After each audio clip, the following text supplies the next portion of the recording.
اس کا مائنڈ، اس کا جو دماغ ہے بچے کا، وہ منتشر ہو رہا ہے. منتشر ایسے ہو رہا ہے کہ وہ آپ کا جو دماغ ہے وہ بالکل وہ آپ کے پیٹ کی طرح ریئیکٹ کرتا ہے.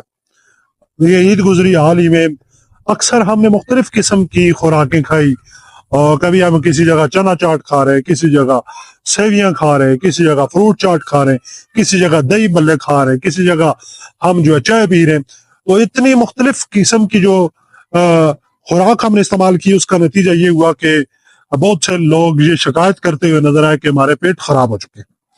ایسے ہی جب بچہ ایک موضوع پر 50 قسم کی ویڈیو دیکھے گا، وہ بہت ساری ویڈیوز دیکھے گا 50 قسم کی، اس کا لازمی نتیجہ نکلے گا کہ وہ مینٹلی طور پر جو وہ کنفیوز ہو جائے گا. اس کا جو دماغ ہے وہ انتہائی منتشر ہو کے رہ جائے گا.